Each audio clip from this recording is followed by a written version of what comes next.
ડીસાના માલગઢમાં માળી સમાજના સમૂહ લગ્ન મહોત્સવની તડામાર તૈયારીઓ પૂરજોશમાં. માળી સમાજનો 25મો રજત જયંતિ સમૂહ લગ્નોત્સવ યોજાશે. માળી સમાજના લોકોને પધારવા આમંત્રણ.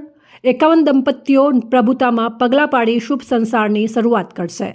ડીસા તાલુકાના માલગઢ ગામમાં માળી સમાજનો 25મો રજત જયંતિ સમૂહ લગ્ન મહોત્સવ તારીખ 6 ફેબ્રુઆરીને શુક્રવારના રોજ યોજાનાર છે, જેમાં માળી સમાજના સમૂહ લગ્ન મહોત્સવની તડામાર તૈયારીઓ ચાલી રહી છે, જેમાં 51 નવદંપતીઓ પ્રભુતામાં પગલાં માંડી શુભ સંસારની શરૂઆત કરશે.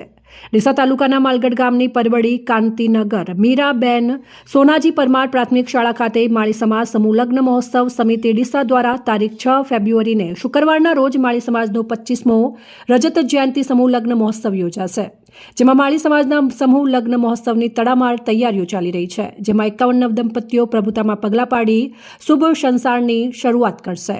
સમૂહ લગ્નના મુખ્ય યજમાન છોગાજી લુંબાજી ગેલોત એટલે કે માળીના હસ્તે શ્યામળદાસ છોગાજી ગેલોત ગોળવાળા દાસ પરિવાર વિરાજમાન થયા છે, જ્યારે ભોજનના દાતા હીરાબેન ગીગાજી સવાજી ટાંક પરિવાર અને ગોરેબેન મોટાજી કચ્છવા માળી પરિવારે લાભો લીધો છે, જ્યારે પરમ પૂજ્ય ગૌભક્ત દિયોદરના સિસોદરાના છોગારામજી બાપુ દાતાઓ અને નવદંપતીઓને આશીર્વચન પાઠવશે. આ પ્રસંગે માળી સમાજ સમૂહ લગ્ન મહોત્સવ સમિતિ ડીસા અને ગુજરાતના વન પર્યાવરણ ક્લાઇમેટ ચેન્જ અને વાહન વ્યવહાર વિભાગના મંત્રી પ્રવીણભાઈ જી માળી દ્વારા માળી સમાજના લોકોને પધારવા અને સમૂહ ભોજન પ્રસાદનો લહાવો લેવા અનુરોધ કર્યો છે.